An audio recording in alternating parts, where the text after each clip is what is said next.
very good evening to all of you. Thank you very much for having me for this TEDx talk. It's a big honor to be part of TEDxMKCG. Thank you once again. So I'm going to speak on how to become a physician or the becoming of a physician. I deliberately did not put the word doctor because doctor means many things. Physician means a person who can heal or who heals.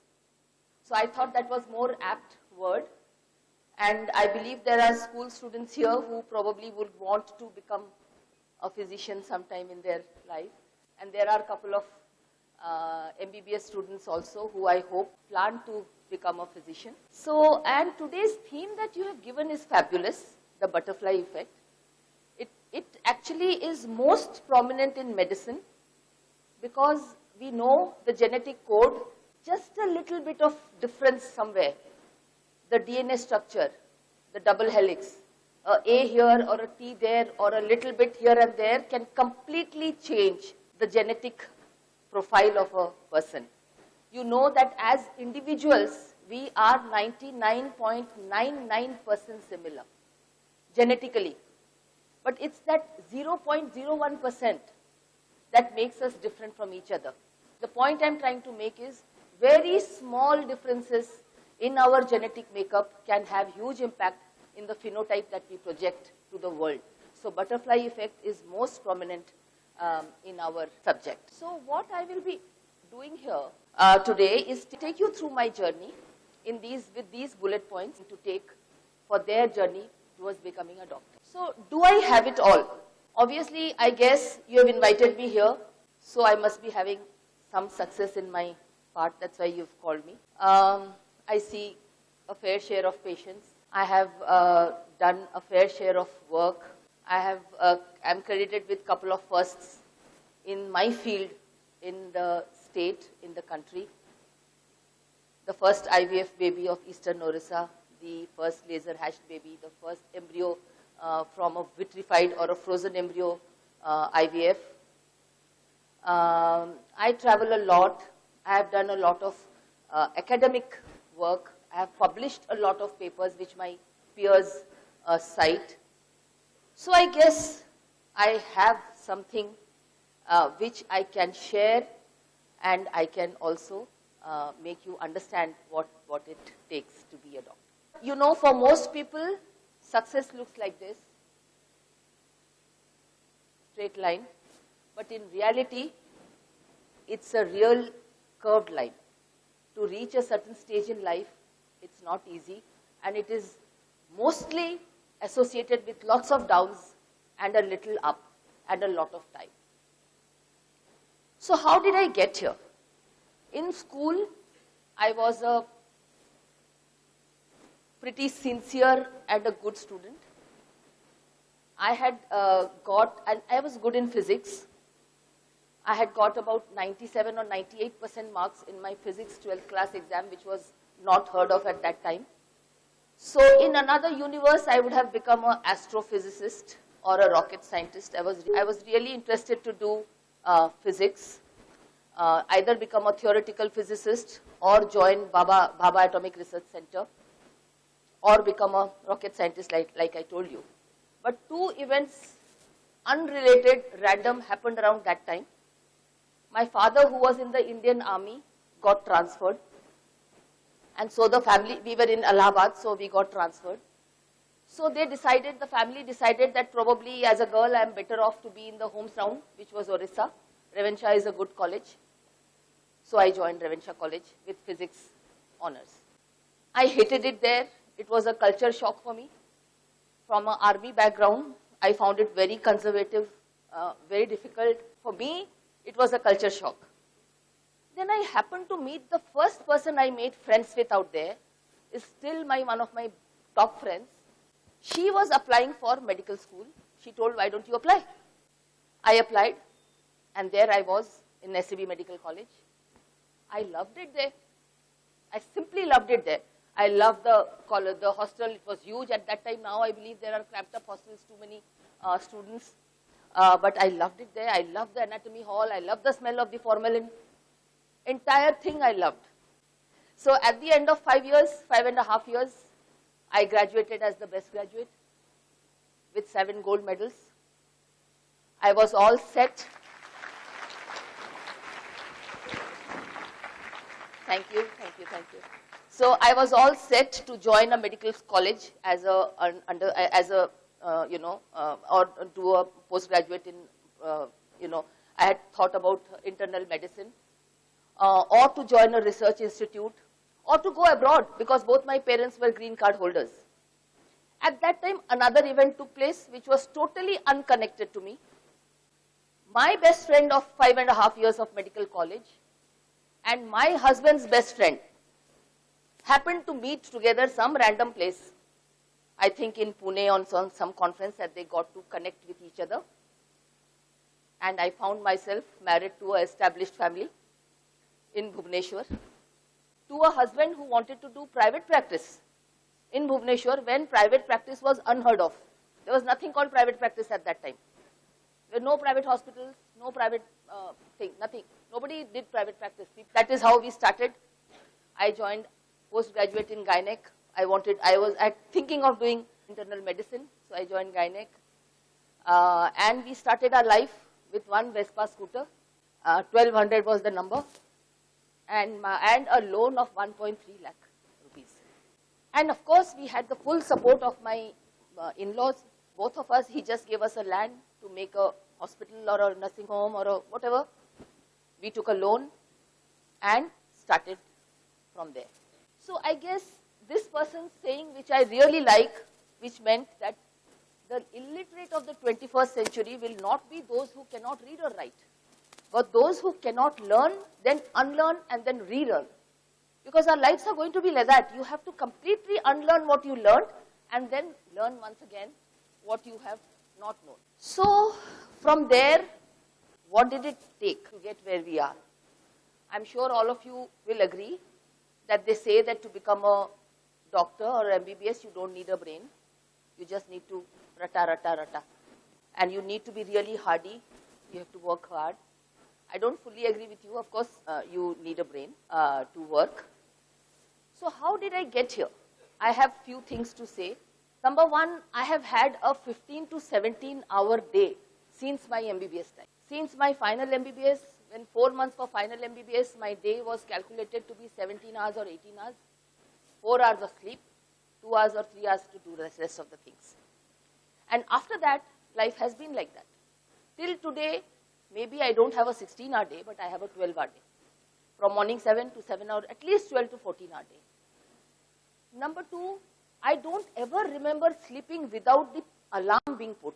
And of course, there was a time when we started, when I had just one patient a day, or maybe not a single patient. So there was a time like that. When I had 2 patients for surgery also, I would always look up the book.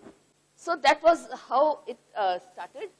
And this is what is one of my most favorite equations, which says a very small amount of effort, but consistently for a very long time, definitely has a huge impact.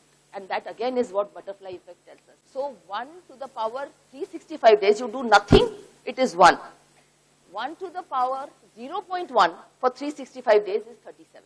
So it is 40 times multiplied. So this is, I think, a very, very important aspect of understanding what goes into making a successful life or making something. Because you see, what was my level of training in postgraduate when I was doing post-graduation in SCB Medical College? There was nothing called an ultrasound. The first ultrasound was received in gynec department in the labor room, and in my final year, we just tried to see, okay, what is the ultrasound, what does it look like? Today we are doing high-end ultrasounds, 3D ultrasounds, 4D ultrasounds.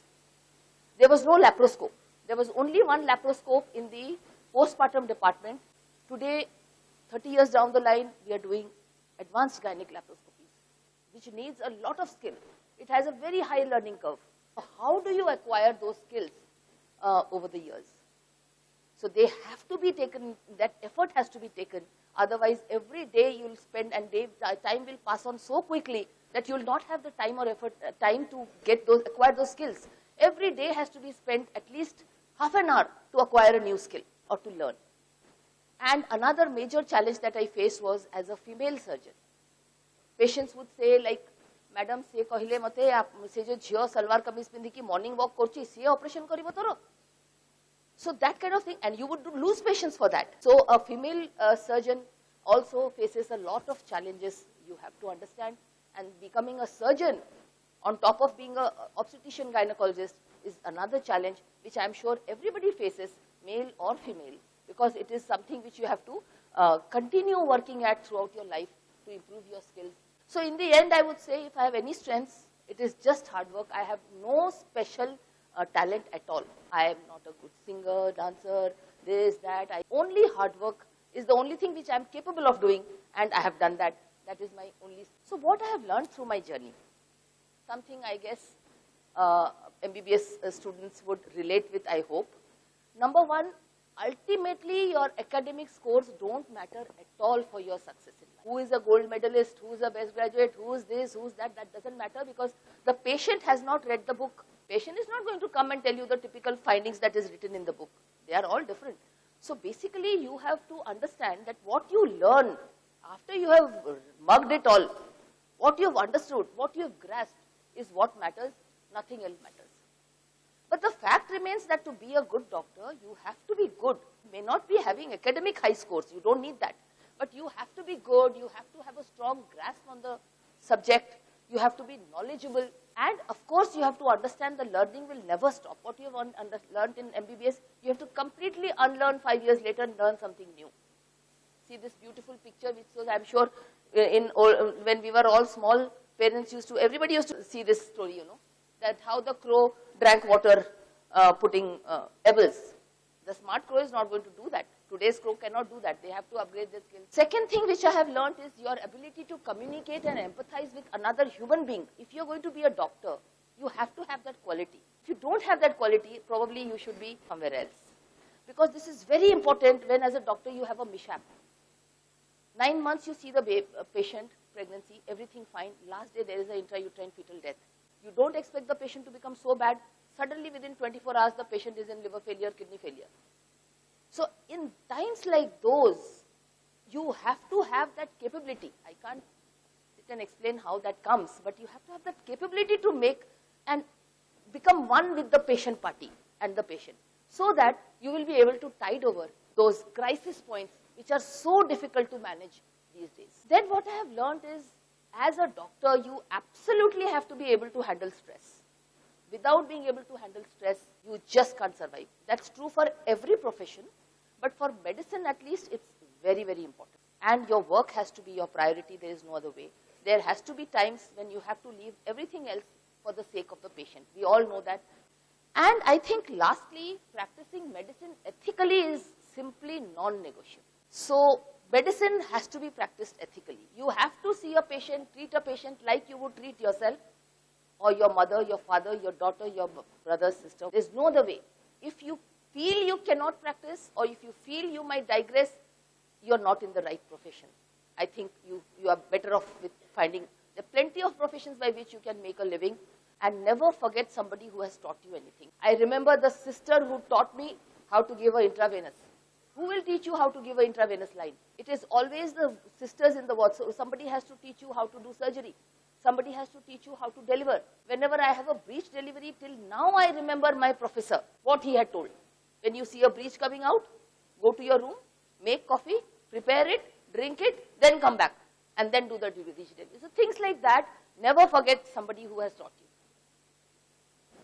So these are a couple of things, all from my own thoughts.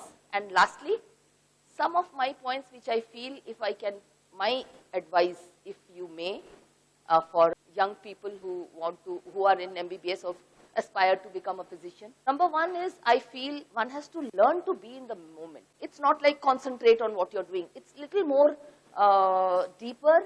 It's difficult for me to make you understand. But the point is, one has to learn how to live the moment, which is just concentrate on what you're doing at that moment. What comes after that moment is another point. Second is, it is absolutely non-negotiable that you be physically and mentally fit. Even at the cost of your profession, at the cost of your patient, It is extremely necessary that you are physically fit. Going forward, you have to choose your career path very carefully. Even once you are in MBBS, you still have choices. If you're not a people person, don't choose a profession where you have to deal every day with one. Don't get into cancer surgeries or oncology or something like intensive care, where every day you have to deal with people and their problems and these things, and there's so many other choices that you can take. But if the ultimate goal is to make loads of money, then you're in the wrong place. You have to choose something else. I'm sure in medicine also there are other choices that you can take. Money has to come to you. It has to be a byproduct of your work. It cannot be aspired from day one. That is my point. If you feel like that, of course, you can choose a profession even within medicine that will make you, reach that goal. So, my daughter always says, "Mummy, you're working too hard. You should learn to work smarter, not hard." So I try to tell her that, of course, you have to work smarter. You have to choose the right place, right profession, right specialty. But in medicine, you have to do both. You have to work smart. You have to love medicine. There is no other way. So lastly, which is compete only with yourself. As a doctor, you only think what you were doing yesterday, whether you have improved your skills today, rather than try to see how many patients that person is seeing, how many surgeries that person is doing.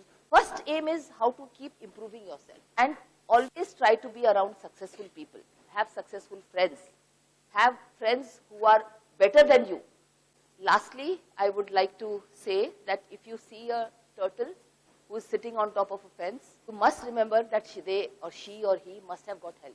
Nobody can become successful without help. For me, it was my parents, it was my in-laws, it was my husband, without whom I couldn't have been. Thank you very much.